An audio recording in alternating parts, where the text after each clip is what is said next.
Welcome to this new video on Forza Horizon 6, where I'm offering you a short guide, a little tutorial on how to properly upgrade your cars in the game. Upgrading cars in Forza Horizon is really super important. There are a lot of things you need to know to properly upgrade your car. You definitely shouldn't think that just because you buy all the most expensive parts, you'll automatically have the best car. No, it's more complicated than that. So today, I'm going to share with you in this video everything I know about the upgrade system in Forza Horizon 6, so that you can build the best upgraded cars possible yourselves. If you have any other tips to share about car upgrades, feel free to leave them in the comments. It'll be really helpful for others who come by later. And if this guide video helped you, don't hesitate to support my channel for free. You can do that by leaving a like on this video, subscribing for future content, or following me on Twitch since I regularly stream there. We play Forza Horizon 6 test cars and play multiplayer with you. Feel free to follow me and use your Prime to support my channel for free there as well. We'll cover the basics of car upgrades in Forza Horizon 6, focusing on what you need to know to choose the right parts. You should know that all cars are divided into performance categories. Here you can see the BMW I have. It's written at the top of the screen. It's an A-class with a performance index of 666. All the cars in the game are in a performance category that will change as you upgrade your car. The lowest performance category, so the slowest cars, is D-Class. And as you go up, CBA, S1, S2, and R, you'll get to higher and higher performance cars. And there's actually one more performance category above that, which is X-Class. Those are the cars with a performance index above 988. But to reach Category X, you really need an ultra-fast car, and not all of them can get that high. There are several ways to upgrade your cars. The first way, obviously, is to choose the car you want to upgrade. Then you go into upgrades and tuning. Either you use auto upgrade, and in that case, the game will automatically suggest the right parts to install to reach the performance category you're aiming for. For example, if I want to put my BMW M4 in S2, I just have to click here, and the game will suggest a setup for me. So let's say that's the easy mode. It allows you to easily get good cars. But that's not always optimal since the game's upgrade system can make mistakes and doesn't always suggest the best options. It just tries to optimize the performance index. What we're going to try to do instead is focus on the custom upgrade system. That's where you'll be able to buy all the parts for your car and install them to improve various things on your vehicle. Everything you buy will change your car's performance index and therefore its category. Obviously, it will affect the power, weight, and torque. You can press the Y button on your controller to get more information about what will be changed. For example, here you can see that I gained 21 horsepower and 27 newton meters of torque. There's a lot of additional information, and there's something new that has been added compared to Horizon 5. Now there's an automatic calculation of the power-to-weight ratio, which here goes from 0.29 to 0.30. And the higher it is, the more power the car has relative to its weight. The upgrades will be divided into 6 categories. Engine, so here it's really going to be everything that increases the torque and power of the car. Platform and handling, that's going to be everything related to the car's chassis. So braking, suspension, weight reduction, transmission, well that's the transmission, that's the gearbox. Tires and rims, it's also pretty obvious what we'll find there. Aero and appearance, that's going to be extremely important, since here we'll find both aesthetic parts, which can allow you to customize the car, but can also give you access to the car's aerodynamic settings, which will then allow you to either optimize your speed or optimize your handling. So that's going to be an Aero, and we'll talk about it a little later. And finally, you have the big category here, body kits and conversions, where you'll really be able to make the biggest upgrades. You can click engine swap here to, for example, put another car's engine in my M4. For example, the 5-liter V10 engine from the BMW M5 E60, or, well, a whole bunch of other engines. That will depend from one car to another. They won't necessarily be the same. You also have the option to modify the drivetrain. So that's to turn a car that's front-wheel drive or rear-wheel drive into an all-wheel drive car. Just a quick reminder, front-wheel drive means the front wheels transfer the engine's power to the ground. Rear-wheel drive means the rear wheels do it, and all-wheel drive means all 4 wheels do. And on other cars, I've switched cars to show you this. There's also the aspiration option that will appear. That's to switch from an engine without a turbo or supercharger to one that actually has a supercharger. Or a turbo. It's not always necessary though. Some cars are actually better without a turbo, for example. But it can also be a way to get more if you always want more. Now, what you need to know is that just because you upgrade a car to an S2 900 rating, It doesn't mean it will have exactly the same performance as another car that's also at S2 900. Every car has a performance index based on various factors. Some cars with the same index may be faster on straights or better in corners than others. And something that's absolutely crucial to understand is that even if sometimes there are cars from very low starting classes, for example, C class or D class, with upgrades, you can bring them up to S2 class by putting in a huge engine and tuning the car to the max. You shouldn't expect to have performance comparable to a car that is originally in S2 or S1, for the simple reason that, well, small cars with heavy upgrades weren't designed to have huge power and will never be as manageable as cars that are originally in S1 or S2 class. That's why I recommend, and this is something I do in every Forza game and it always works really well, to upgrade my car no more than 2 classes above its starting class. What I mean by that is, for example, if I buy the Renault Clio, I'll allow myself, so to speak, to upgrade it to a maximum of B class, which is 2 classes above where it started. If I take a B-class car, for example a Viper, I'll upgrade it at most to S1 class. That's where the car will be at its best, because the car's chassis is still capable of handling such high performance. So first of all, no more than 2 classes above its starting class. The second rule that I always follow, which allows me to always have cars that are interesting to drive and really high-performing, is that I always start by upgrading the chassis before I start upgrading the engine. Here, I'll go back to my example of the BMW, which is originally in A class. If I follow the rules I just explained to you, I'll upgrade it to a maximum of S2, which is 2 classes above. What you're actually aiming to do is to have as little difference as possible between the different values that will appear at the bottom of the screen. Here, you see, my speed is at 7.1, and everything else is around 5. What I'm going to try to do is bring the 5s up toward the 7 rather than raising the 7 to a 9, which would create even more imbalance. My goal in doing this is to have a car that's good in a straight line, but also good in corners, not just one or the other. In my case, I'll start by reducing the car's weight. Then, we'll improve the brakes. That way, we'll be in a good spot. Here, 7.6 out of 10 is pretty good. Next, we'll try to keep boosting the handling a bit, knowing that sometimes some upgrades can slightly lower the stats. If I upgrade my anti-roll bars, the stats show handling decreases slightly, but that's just on paper. When driving, you shouldn't always trust what the game says in situations like this. First, because we'll actually gain in handling, but also because it will give us the ability to tune the car afterward. And about tuning, I'll talk about it in another video, so make sure to subscribe. So next, we're going to keep increasing the handling a bit. We'll keep improving the chassis and the handling. Then, I'm going to upgrade the tires.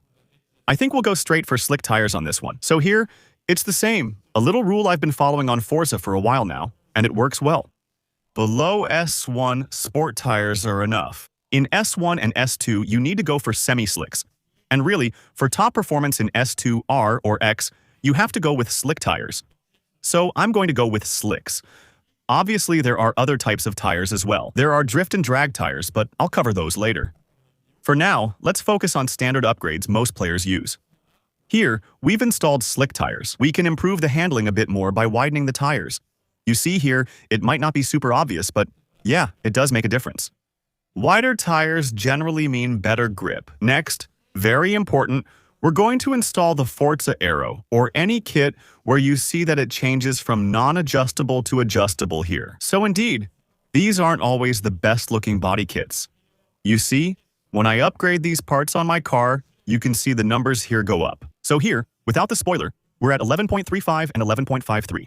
And if I install it, we go to 11.37 and 11.62. The higher this value is, the more the air will press down on the car when it's going fast, the more it will be stuck to the ground, and the more impressive its handling will be at high speed.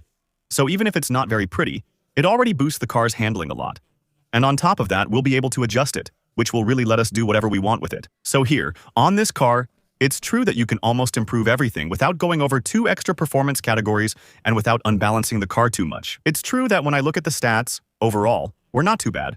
We have a bit less acceleration, but that's not a big deal. Now, there's another very important rule to follow when it comes to car upgrades. You should know, as I mentioned, there are front, rear, and all-wheel drive cars. For front-wheel drive cars, don't upgrade them past 350 horsepower since they become hard to drive. Because, as I mentioned earlier, front-wheel drive cars deliver power to the road through the front wheels. So, the front wheels have to handle the steering, since they're the ones that turn the car, plus the engine's power. And above 350 horsepower often, you get cars that can't do both at the same time. Either they'll accelerate or they'll turn, but they won't be able to do both, and that's going to be a problem quickly. Rear-wheel drive cars are cars where you can already get away with a bit more power, but I would tend to say that once you go over 700 horsepower, and even then, that's already being generous. Rather, around 650 to 700, it's more interesting to switch to a four-wheel drive car. With all-wheel drive, you send the engine's power through the two front wheels, but also through the two rear wheels, which allows the car to handle much higher power more easily and prevents you from constantly sliding around, as would be the case with a very powerful front-wheel drive or rear-wheel drive car. Alright, I'll show you a bit of gameplay with the upgraded M4 just to give you an idea of how it handles after boosting it from A class to S1 class, right at the top of S1 class. And here, we already have a car that turns very well, brakes extremely well as we just saw, and on top of that has good acceleration and overall needs very, very little tuning to be truly perfect. Now that I've told you all that, there are still quite a few little things I wanted to recap for you in this video. Some small details that relate to certain specific upgrade situations in the game. Remember, you can get Forza Horizon 6 cheaper via my instant gaming link below this video. If you have Forza Horizon 6, remember you can also buy Game Pass, PlayStation cards, and many other games for less while supporting my channel. I'll share the link in a pinned comment. Thanks to everyone who checked it out. Now, there are some specific details, some things to know here and there, that can really, let's say, take you from being a professional at upgrades to being an expert. First thing, on certain cars, you'll find a body kit tab in Body Kit and Conversion. It will indeed change the look of your car. But just like the spoiler or the bumper I mentioned earlier, it also allows you to increase the car's downforce at high speed, improve its aerodynamics, and gain more high-speed stability. So, it's not just about looks, it will also change your car's performance. And by the way, something to know, when you upgrade a car with the body kit in your Forza Horizon 6, it resets the car's weight upgrade. So, if you made it lighter before installing the body kit, you need to go back to the handling tab to reset and reinstall the weight reduction. Don't ask me why, that's just how it is. On some cars, you'll find an upgrade category that's not available on all of them, and that's the front tire profile size. Now, don't confuse this with the tire width. Width mainly refers to increasing tire width. Here, the profile means the tire sidewall size, or the area between the rim and the tire's outer edge. The more you increase it, the heavier your car will be. That's why, generally, the game tends to say that you lose handling and everything that goes with it. But the bigger the tire sidewalls you put on, generally, the better your vehicles will perform off-road. This is about rough off-road driving with big bumps, mud, and tough conditions. The bigger your tires are, the better the vehicle will handle driving through mud. It will handle very rough terrain well, and even better, it will also handle jumps and the car's behavior after landing to help you keep control. Earlier, I was talking to you about changing a car's induction setup, going from a naturally aspirated engine, which means it doesn't have a turbo or a supercharger, to actually having a turbo or a supercharger. I have a few things to tell you about this. The first thing is that on some cars, you'll have the option to go from a naturally aspirated engine to a single turbo or a twin turbo. Just because you have two turbos doesn't mean you automatically have the maximum power. It happens. 80% of the time, that's the case. But with some cars, for example the Toyota Supra, the single turbo will actually give you much more power than the twin turbo. Check when upgrading a car to ensure its single turbo isn't stronger than the twin turbo, as there are exceptions. Remember, two turbos are always heavier than one, and all these upgrades will add weight, even if they make the car much more powerful. And another thing to mention here, don't forget that in Forza Horizon, 90% of the time you'll be driving on the road.